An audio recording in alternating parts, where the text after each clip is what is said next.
Okay, 31 students are there. So we will take one problem. Am I audible?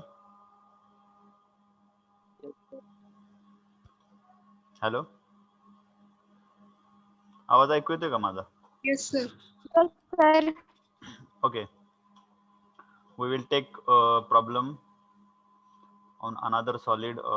We take pyramid now. So take down problem. I will write given here.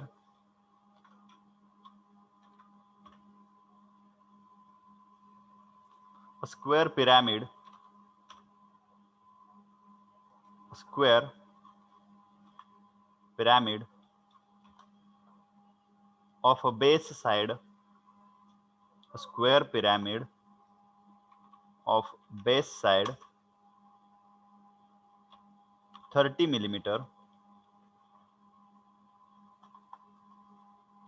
30 millimeter, and height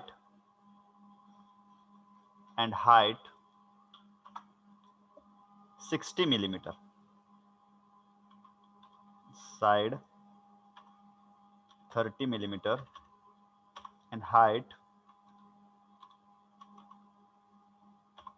60 millimeter is resting on 60 millimeter is resting on one of its longer edge on HP.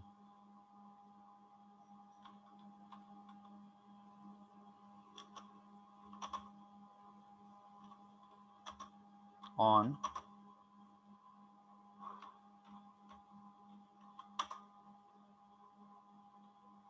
longer edge. Full stop.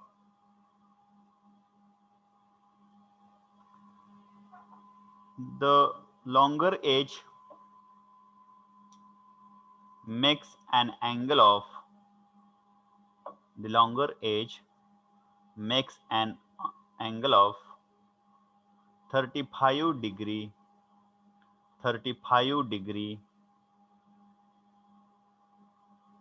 with the VP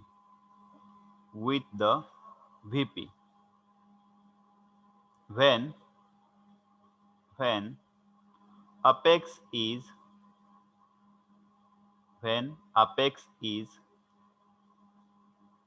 near to observer. Apex is nearer to the observer.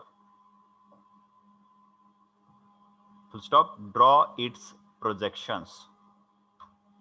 Draw its projections. Okay. Read problem carefully. What they given? They given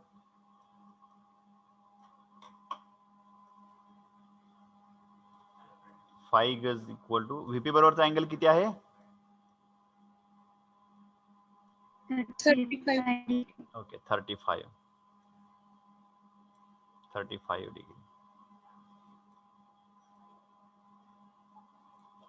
okay.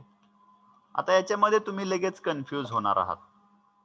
याचं कारण इथं जो HP बरोबरचा angle आहे म्हणजे theta तो या ठिकाणी दिलेला नाही. परंतु त्यांनी त्याची कंडिशन दिलेली आहे. काय कंडिशन दिलेली आहे? कोण ओळखू शकेल?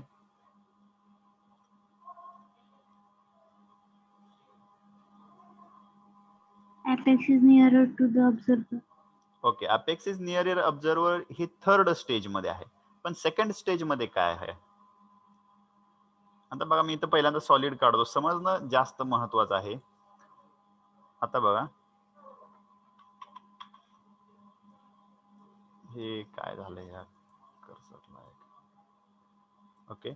मी दोन सॉलिड काढतो या ठिकाणी म्हणजे पिरॅमिड काढतो. Base side is 30 mm sir.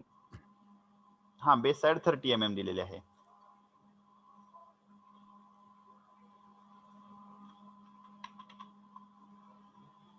Actually mouse बदलायला लागतोय असं वाटायला लागलंय. काय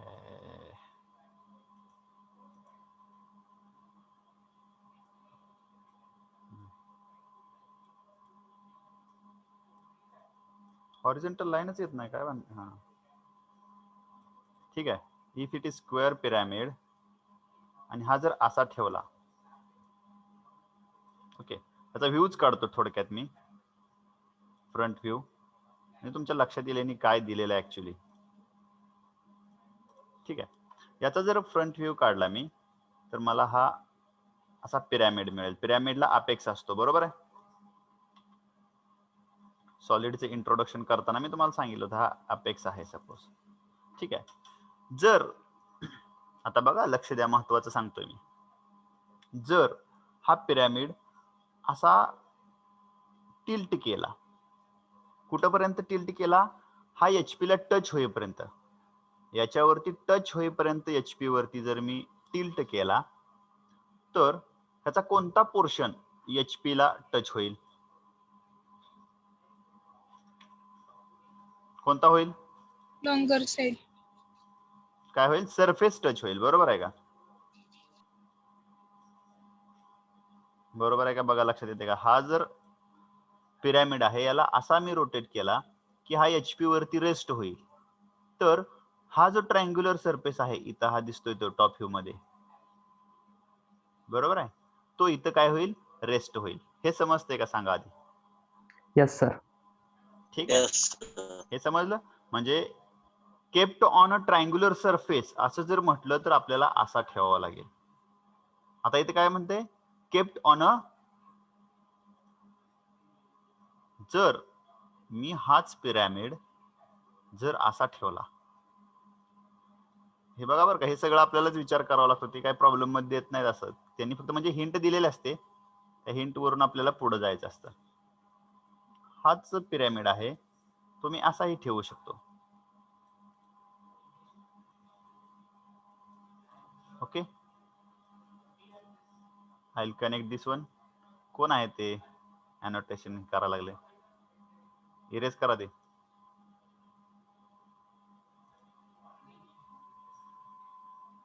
कोणतरी लागलं वाडा आज. थांबा, कोण आलंय का बघू द्या मला नवीन. नाही कोण इथं कोणतरी ओढलंय बघा, हे लिहिलेलं तिथं नाव येते तिचं, पण माझं जरा लक्ष नव्हतं. ठीक आहे, असू द्या, असते एखादं असं. हा, तर हे जर पिरॅमिड घेतो तर हा सपोज असा ठेवला,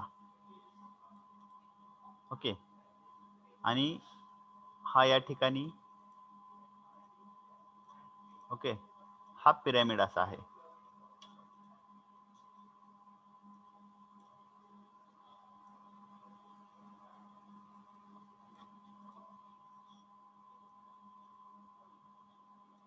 हा, आणि याला जर सपोज मी असा टिल्ट केला,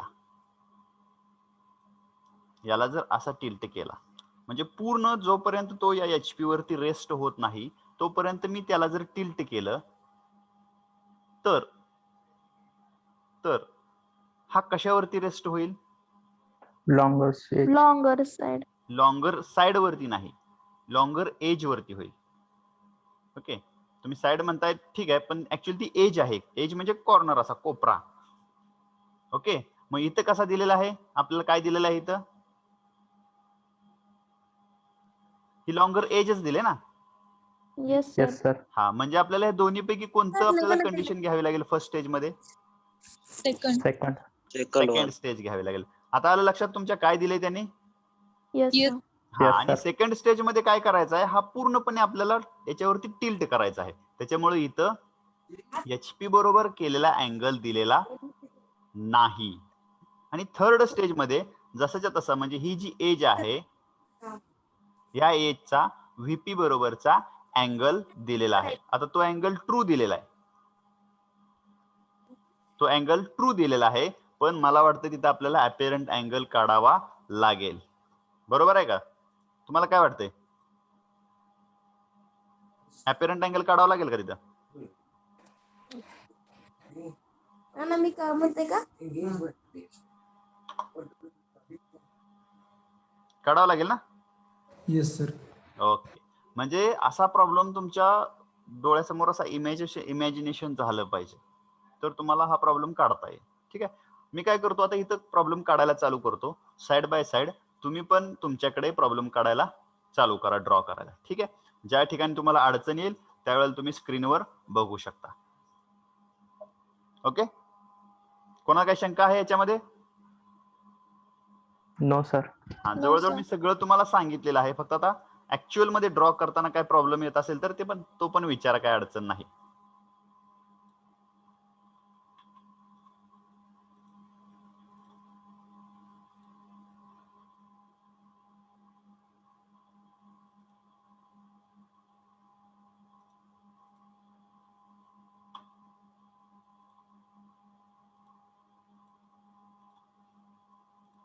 रेषा कोणी ओढल्या रे मगाशी? नाव येत असते पण मी काय लक्ष दिलं नाही एवढं, आणि मी काय पॅनिक होणार नाही त्याच्यामुळे काय काळजी करू नका.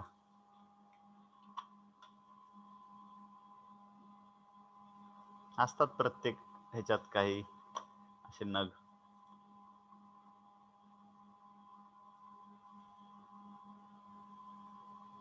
So this one is the XY, आणि मग याच्यावरती आपल्याला आता तो पहिल्यांदा आपल्याला साईडला काढून घ्यावा लागेल. बरोबर आहे का? तो इक्वली इन्क्लाइनड ठेवायचा आहे, म्हणजे साईडला आपल्याला स्क्वेअर काढून घ्यावा लागेल आणि त्याचे डायगोनल जे आहेत त्याचे निम्म अंतर घेऊन आपल्याला तो प्लॉट करावा लागेल.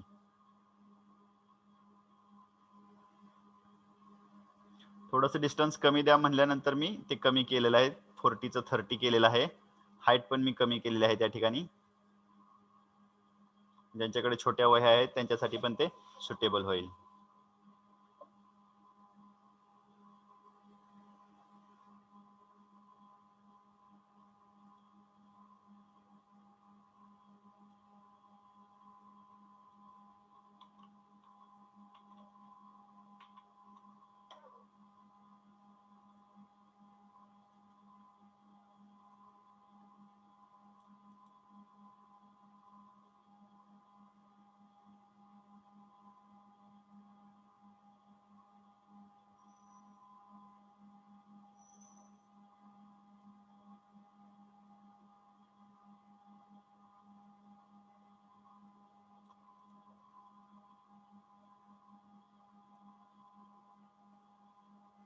Give notation here.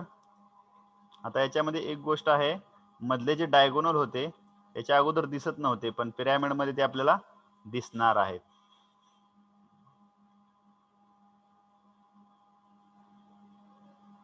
ज्यांना ड्रॉ करता येते त्यांनी ड्रॉ करायला चालू करा, म्हणजे ज्या वेळेला अपॅरंट अँगल पाहिजे त्यावेळेला तुम्ही मला तो सांगू शकाल. ओके. सो आणि अजून यात कोणत्या लाईन पाहिजेत? ह्या लाईन. मुलं बऱ्याच वेळेला इथे चुकतात बघा. हे जे डायगोनल्स आहेत, तर ह्या लाईन कशाच्या आहेत तुम्ही म्हणाल? कोण सांगेल? ह्या मी डार्क काढलेले आहेत. आता डायगोनल जे आहेत हे डार्क काढलेले आहेत त्याच्यामध्ये. Longer side. Yes, longer edge. वरून बघितल्यानंतर लॉंगर एज ज्या आहेत त्या इथं आपल्याला अशा दिसत आहेत. सो इथं आता दोन नोटेशन नाही द्यायचे, एकच द्यायचं. AH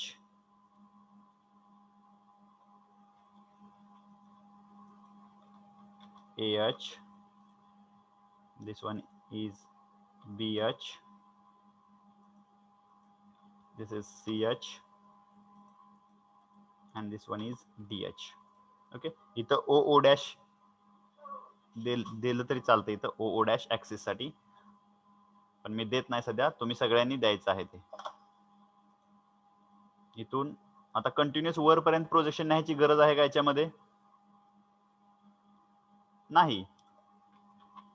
याच्यामध्ये फक्त जे मिडल आहे त्याचीच फक्त द्यायची गरज आहे. हे कंटिन्युअस वरपर्यंत न्यायची गरज नाही.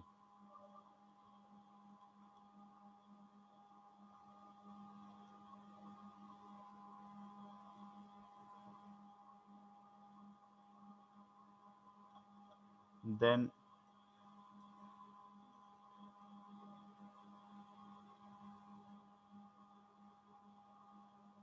ही लाईन आपण कंटिन्युअसली वर नेऊ शकतो, कारण अपेक्स साठी ही लाईन आपण वापरणार आहोत. आणि त्याच्यानंतर या पॉइंट मधून एक line. Okay, now take distance of 60 millimeter and draw this. 60 millimeter ला कनेक्ट करणारी लाईन ड्रॉ करायची आहे इथपर्यंत. आणि इथून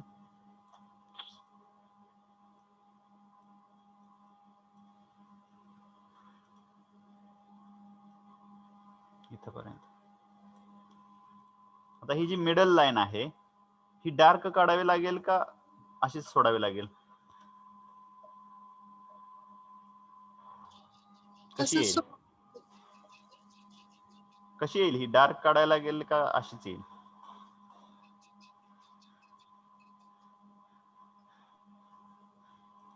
कारण ऑब्झर्वर या बाजूने पाहतोय. डार्क करावे लागेल सर. डार्क करावे लागेल का? कारण कारण लॉंगर तो एज येते लॉंगर सर. जनरेटर जो आहे, लॉंगर एज जे आहे ते आपल्याला समोरून दिसणार आहे, ही BH2O'. बरोबर आहे. आणि बऱ्याच वेळेला मुलं ही एक लाईन विसरतात बघा, ही बेसची जी लाईन आहे ना, ही इथं ही एवढी डार्क करायला पाहिजे. मुलं बऱ्याच वेळेला विसरतात आणि XY ची पहिली जशी होती तशीच ठेवून देतात.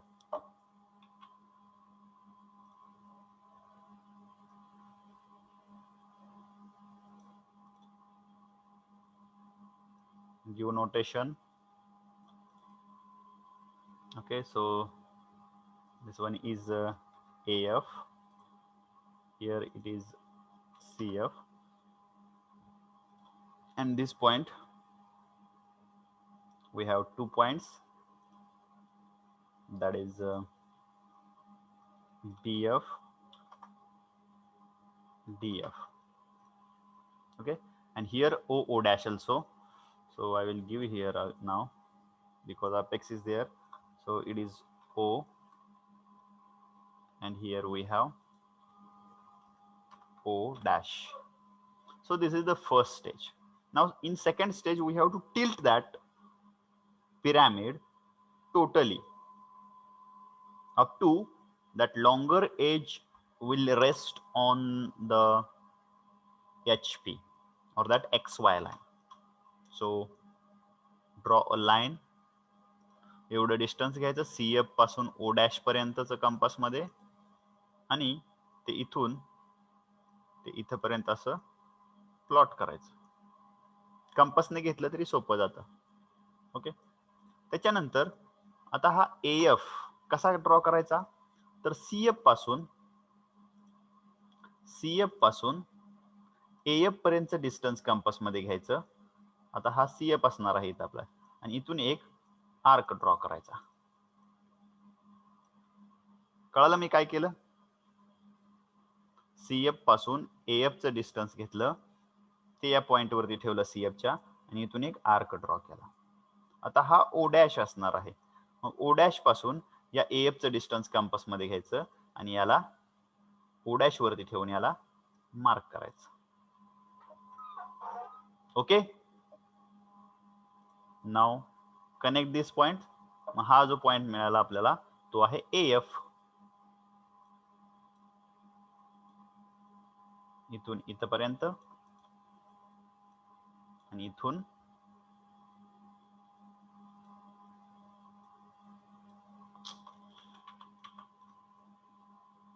connect this one with the O'.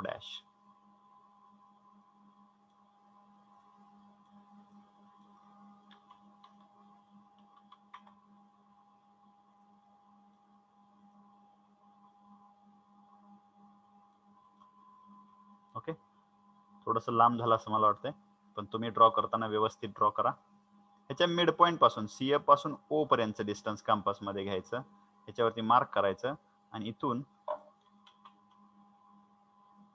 He line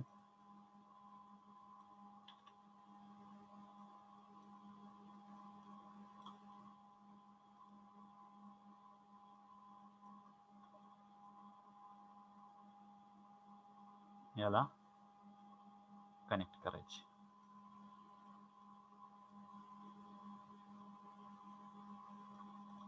okay, मग याला नावं द्यायची. This one is CF. Here we have 3 names नाव. छोटा आहे ते इथे देतो मी O. हे O सॉलिडच्या आतमध्ये दिलं तरी चालतं. आणि अजून 2 नाव आहेत या पॉइंटला, ती आहेत BF अँड DF. ओके, हा O मी आतमध्ये देतो. दिस O. So here we have BF and DF. This point is AF and this one is O dash. Okay, same process. ही आहे सेकंड स्टेज. याच्यामध्ये अँगल दिलेला नाही. बऱ्याच वेळेला स्ट्रेट फॉरवर्ड प्रॉब्लेम जे शिकतात आणि त्याच्यामध्ये असं थोडासा ट्विस्ट आहे बरं का, हा जास्त नाही. थोडासा ट्विस्ट गेला की मग कन्फ्युजन होतं. So don't be confused for that. If your basic is clear, then you can solve any problem.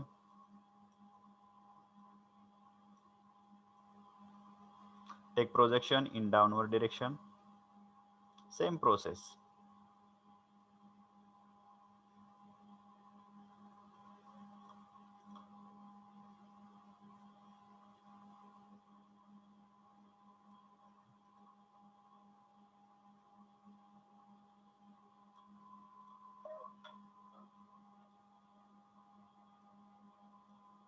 Take projection from the top view of first stage, then here plot the points. आता मी पहिल्यासारखे plot करत बस नाही, तुम्हाला माहित आहे कसे plot करायचे, बरोबर. आणि व्हिजिबिलिटी पण तुम्हाला माहित आहे. आता याच्यामध्ये वरून जर पाहिलं तर हा जो बेस आहे तो पूर्ण कसा राहील, व्हिजिबल राहील. So connect this point AH2.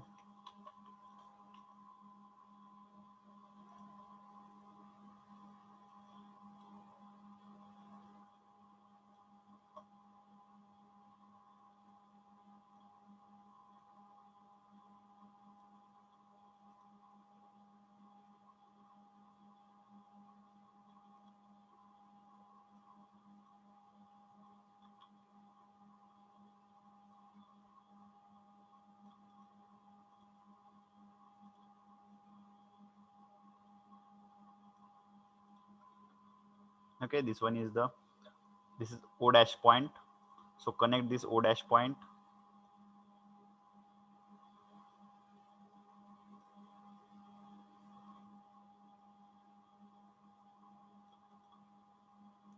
Outer edges are always with the dark line. Now here, this line, that AF2O dash is visible, and below that from CF we have a dotted line. I'll give notation here now. So this point is CH, this one is AH, here we have BH, and this one is DH.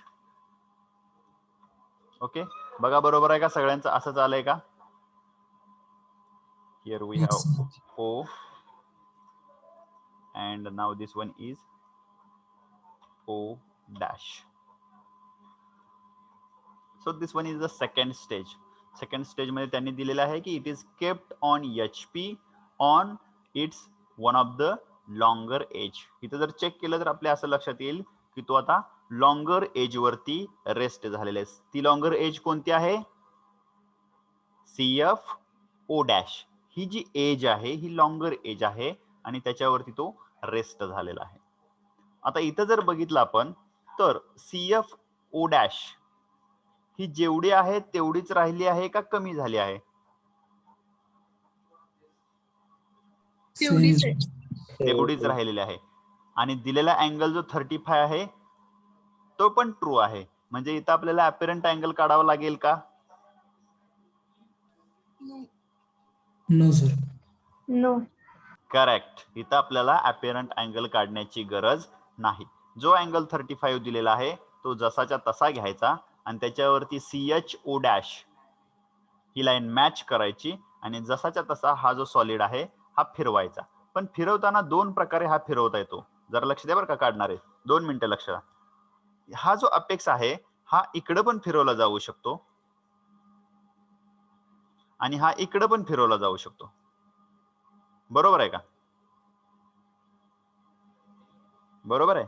जर हा इकडं फिरवला तर याचा apex ऑब्झर्वरच्या बाजूला येतो आणि जर हा इकडच्या बाजूला अपेक्स फिरवला किंवा हा सॉलिड या ओ डॅशला पकडला आणि असा जर फिरवला इकडं तर अपेक्स जो आहे तो अवे फ्रॉम द ऑब्झर्वर जातो. ठीक आहे.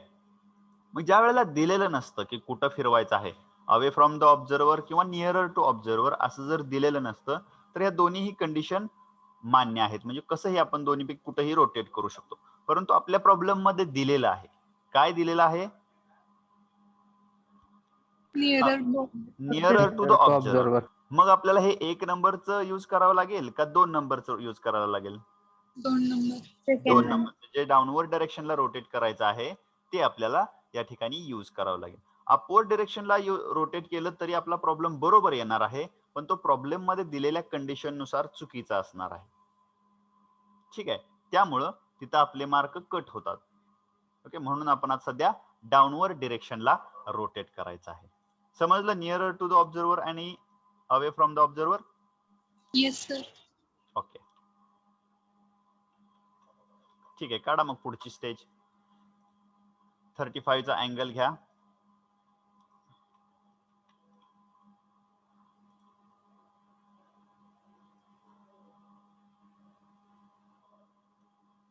HP मधला कोणताही पॉइंट फ्रंट व्ह्यू मध्ये गेला नाही पाहिजे. इवन नोटेशन सुद्धा. आणि फ्रंट व्ह्यू मधलं नोटेशन HP मध्ये नाही आलं पाहिजे. ह्याची आपण थोडीशी काळजी घ्यायची आहे. मग इथं मी CH आणि O डॅश एवढं डिस्टन्स कंपास मध्ये घेतो आणि ते याच्यावरती प्लॉट करतो. So if suppose this is CH and this is O dash. Okay. Compass मध्ये डिस्टन्स घेऊन त्याच्यावरती मी CH आणि हा आहे O डॅश. आता या CH च्या भोवती हे पॉइंट आहेत बाकीचे ठराविक डिस्टन्स वरती, तर त्याच्यानुसार मी ते काढून घेतो. ते काढण्यासाठी त्याच्यापासून ठराविक अंतरावरती ही लाईन ड्रॉ करतो मी, त्याला परपेंडिक्युलर असणारी.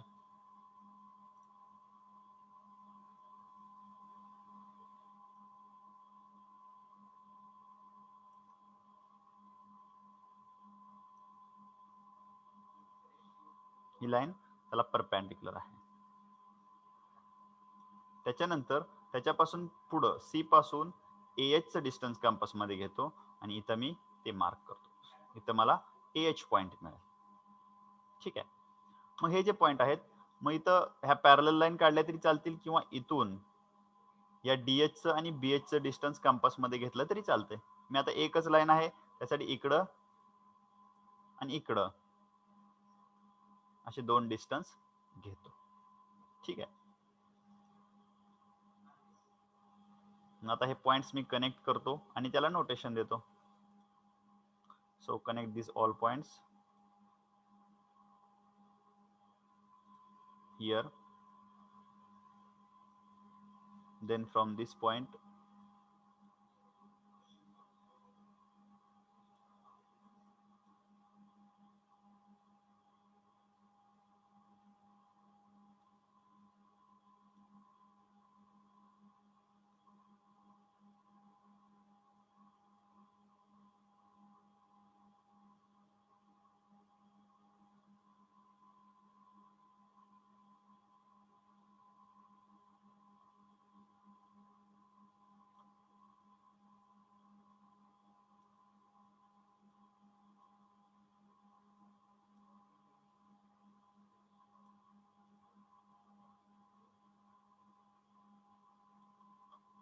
ओके. आता याच्यामधली CH पासून AH पर्यंत डॉटेड लाईन आहे म्हणून याच्यावरती डॉटेड ड्रॉ करतो मी. आता याला नोटेशन्स देतो. हा AH, हा आहे DH आणि हा आहे BH. आता बघा apex near to the observer आला का? म्हणजे त्यांनी Yes. दिलेली कंडिशन इथं फुलफिल झाली. इकडं हा ऑब्झर्वर आहे. आता इकडून बघायचं आहे आपल्याला आणि त्याचा फ्रंट व्ह्यू ड्रॉ करायचा आहे.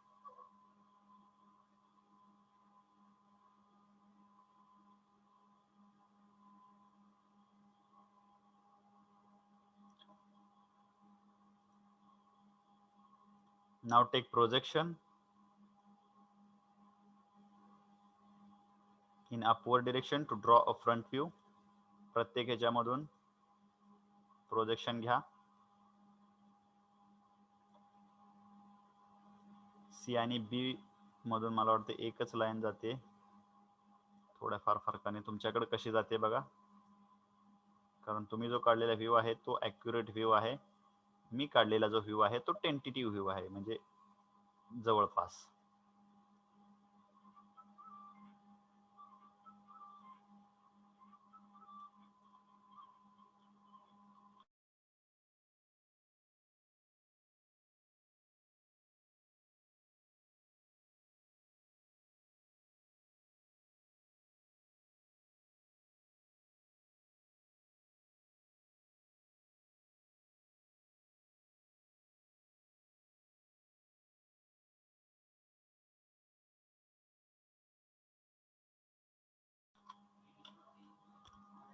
Then take projection from the front view.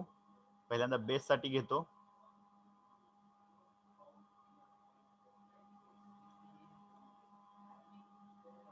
BF DF साठी,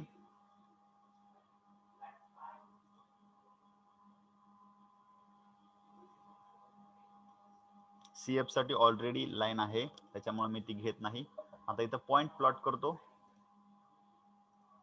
A साठी इथून आलेली आणि इकडून आलेला पॉइंट इथं आहे. So this is A. त्याच्यानंतर B साठी हियर, C साठी इथं, D साठी इथं आणि O' साठी हा इथं. ओके. आता व्हिजिबिलिटी ही खूप महत्वाचा प्रश्न आहे बरं का. याच्यामध्ये बऱ्याच विद्यार्थ्यांचे हा प्रॉब्लेम 10 मार्काला विचारला जातो. ऑफलाईन एक्झाम ज्या वेळेला असतात त्यावेळेला 10 मार्काचे प्रॉब्लेम असतात हे. ओके. आणि बऱ्याच विद्यार्थ्यांचे या व्हिजिबिलिटी मध्ये मार्क्स कट होतात, म्हणजे डॉटेड लाईन्स आणि कंटिन्युअस लाईन. तर पहिली सुरुवात म्हणजे आपली कशी आहे, जी आउटर लाईन आहे ती कशी काढायची आहे आपल्याला, कंटिन्युअस.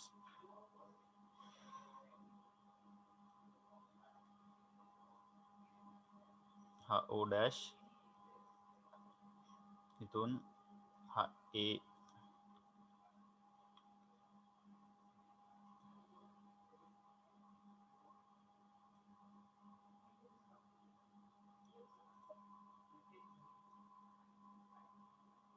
इथपर्यंत तरी काढला. ह्याला नावं देतो म्हणजे आपल्या लक्षात येईल.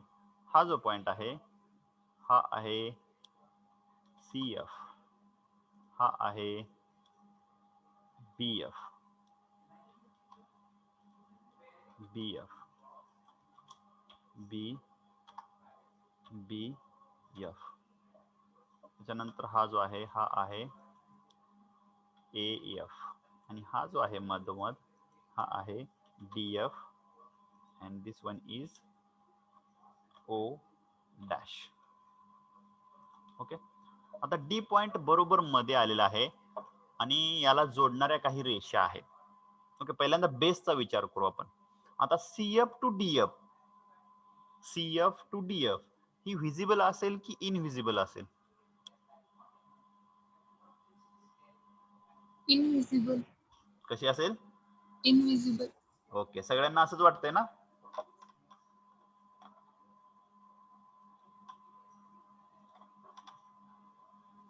So we will draw it is with the invisible line. Now AF to DF ही कशी असेल?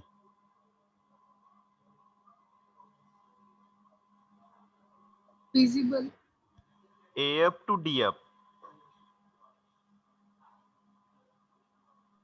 इट इज अगेन इनव्हिजिबल, कारण AF इकडं आहे, जो रेस्ट झालेला पॉइंट आहे. ओके, हा पूर्णपणे टेकलेला आहे आणि त्याच्या पलीकडे ही लाईन आहे अशी. म्हणजे AF टू DF कसा असायला पाहिजे? इनव्हिजिबल असायला पाहिजे. Invisible. So it is invisible. Okay, base complete झाला. लॉंगर एज मधल्या 2 एज ऑलरेडी कंप्लीट झाल्या, कारण त्या आउटसाइडला आलेल्या आहेत. आता 2 एज राहिल्या. एक म्हणजे BF टू O डॅश आणि दुसरी DF टू O डॅश. आता BF टू O डॅश ही व्हिजिबल असेल का इनव्हिजिबल असेल? visible, Invisible. BF to O dash. आता इथं ऑब्झर्वर आहे, इकडे बघू नका, इथं ऑब्झर्वर आहे. इथं बघतोय आपण आणि आपल्याला जे दिसतंय ते आपण इथं ड्रॉ करतो. इथून बघितल्यानंतर हा B टू O डॅश हे व्हिजिबल असेल ऑब्झर्वर का इनव्हिजिबल असेल? Visible. व्हिजिबल आहे, दिसतंय, Visible. समोर आहे, ऑब्झर्वरच्या बाजूलाच आहे, त्याच्यामुळे ते व्हिजिबल आहे. So we have to draw with a continuous line.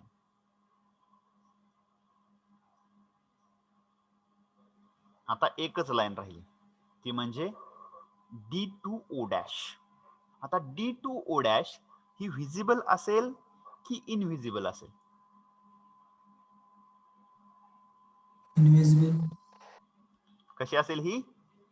Invisible. Invisible. आता बघा, सगळ्याच जणांना इमॅजिनेशन होत नाही, मला पण माहित आहे, पण काही विद्यार्थ्यांना चांगलं इमॅजिनेशन होते.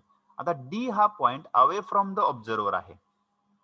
कसा आहे? Away from the observer. आणि C आणि O डॅश याच्यामुळं D आणि O डॅश ही जी लॉंगर एज आहे ही आपल्याला दिसत नाही. So we have to draw this with अ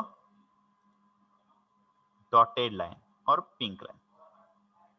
मी तुम्हाला प्रोसेस पण सांगतोय, त्याचबरोबर थोडंसं इमॅजिनेशन करता येईल तुम्हाला, अशा प्रकारे पण मी थोडासा त्याचा विचार करतोय. ओके, आलं लक्षात तुमच्या? हा जो आहे हा आपण असा रोटेट केल्यामुळं इथं जो बेस आहे, जो दिसत होता मगाशी, तो बेस असा फिरला त्या बाजूला फिरला. कुठे फिरला?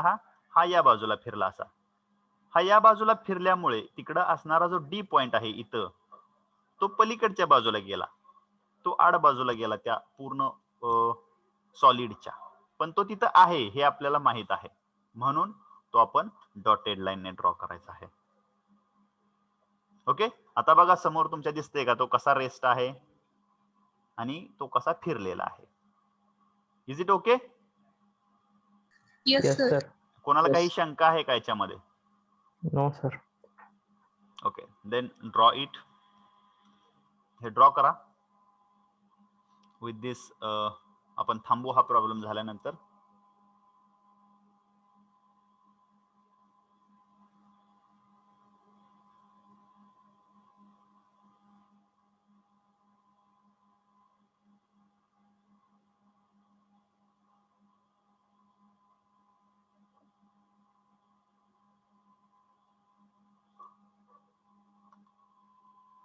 ज्या वेळेला तुमचं होईल त्यावेळेला मला सांगा. झाला असेल सध्या लगेच तरी पण सांगा. कोणाला काही शंका असतील तरीही विचारा. अटेंडन्स खूप कमी आहे, 56. शेवटच्या लेक्चरला काय कंटाळा येतोय काय?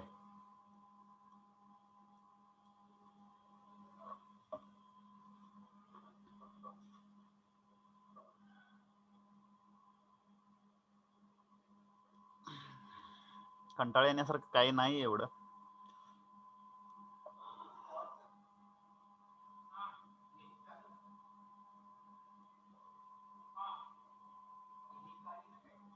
कंटाळ करून चालणारही नाही.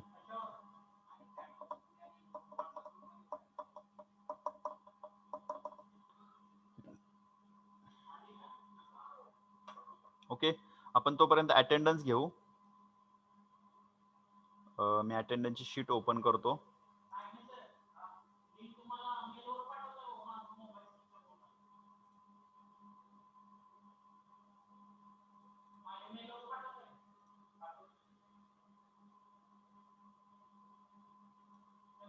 Roll number 1,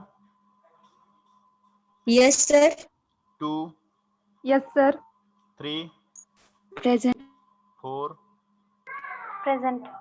5. Roll number 5, 6, Yes, sir. 7, Yes, sir. 8, Yes, sir. 9, Yes, sir. 10, Present, sir. 11, Yes, sir. 12, Yes, sir. 13, Present. 14, 14, 1 4, 15, 15, Babar absent, 16 present आहे सर 50. है का? ठीक आहे. हो sir. 16 absent, 17, present. 18, present. 19, present. 20, present sir. 21, yes sir. 22, 22, 23, present sir. 24, Present, sir. 25, present sir. 26, present sir. 15. Roll number 15. Roll number 15. Absent. Attendance पुरते येत आहे तुम्ही. इथे कळतंय सगळं लगेच. कुठपर्यंत आपलं 26 पर्यंत आलतं काय? 27, yes sir. 28, Sir. 29, 29 absent, 30, 26 present ma'am. 26 आहे. हा आहे, बरोबर आहे.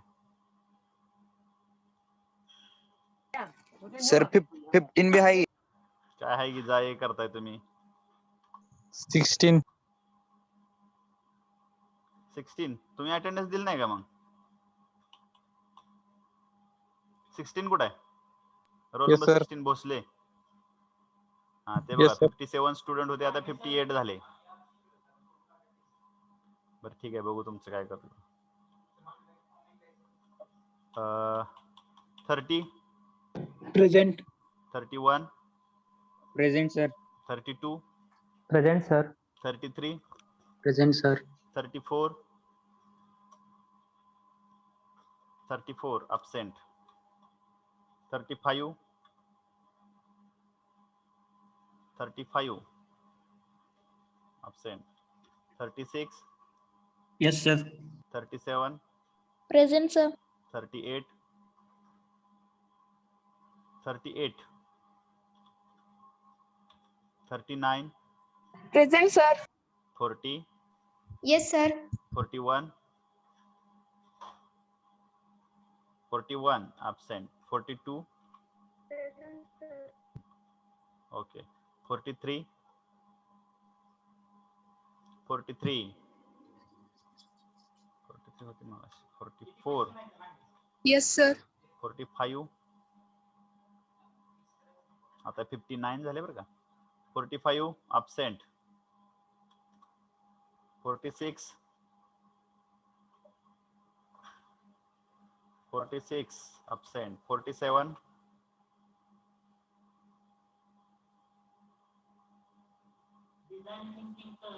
47,